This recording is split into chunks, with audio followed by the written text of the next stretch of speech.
Quest 2 a solid purchase? And does it stack up to the previous models? Let's find out.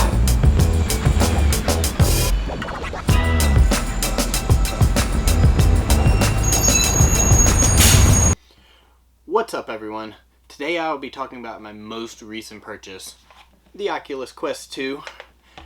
This is my first VR headset and I have to say I am blown away. I went into this purchase with low expectations, but I came out at the top.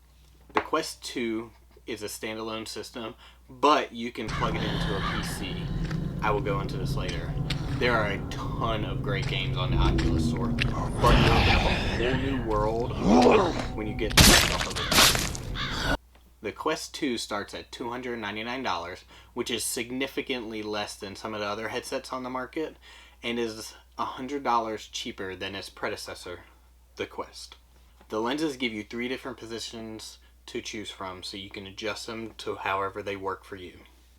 There is a cushion for your face right here, but I highly recommend getting the extra padding because I've noticed after hours playing with this that it sits really heavily, and you'll notice it sitting heavily on your face, and it starts to hurt after a little while, after a long prolonged gameplay. You can adjust the straps with the horizontal strap here and then the vertical. For me, what worked best was to adjust the horizontal strap first and then the vertical one so that it's not sitting directly on your forehead. And so you can evenly distribute where it's sitting on your face. There's a list of games and apps for everyone, from guns to magic to swords to puzzles to just even riding a roller coaster. They're all up there. I was expecting a very small library when I bought this because, like I said, I went into this with low expectations and then realized that the library of apps and games was much more than I was expecting. But before we go into more of that, check out some of this gameplay here. The Oculus app keeps you updated with everything that's happening right now and what's coming along down the road. And now let's jump right into the comparison between the Quest 2 and its predecessor, the Quest. The Oculus Quest and the Quest 2 are pretty much identical, except you will find some internal and external differences. Just a couple. The outside of the Quest 2 is white, whereas the original Quest is black. The controls seem to be a bit more ergodynamic in design than the Quest. I haven't had a chance to get my hands on the first Quest, but these seem to fit really well.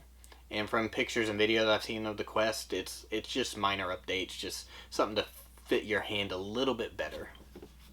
You'll notice a difference right away between the head straps. With the old one, you'll get a semi-hard strap, whereas with this one, you get a very soft strap. I haven't had any issues with this, other than that it sits really heavily on my forehead.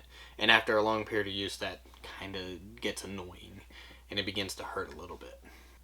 Internally, we go from an OLED display to a fast switch LCD display. The Quest had a total resolution of 1440 by 1600, whereas the Quest 2 has an 1832 by 1920 per eye.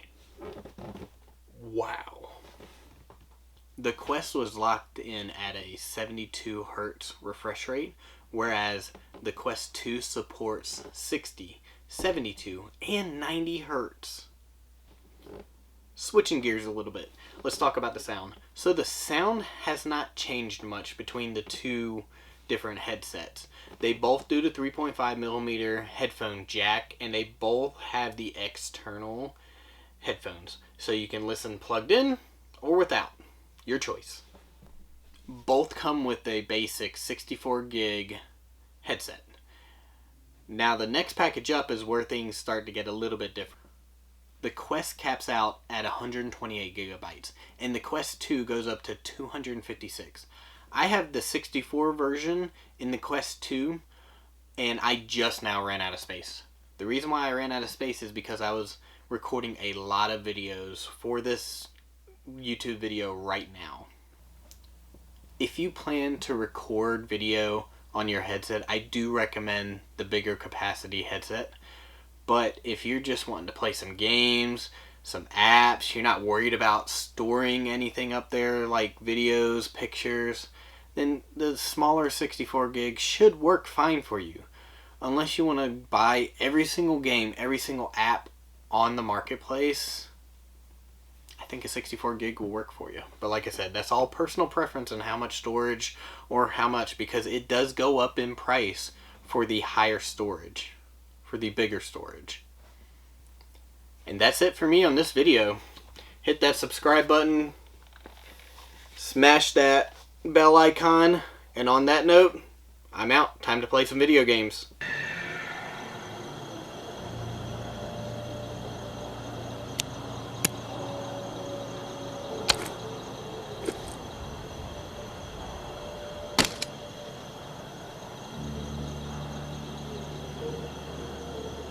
There. That's the fuck was that? They coming for you? Shit.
Why is there a beetle in here?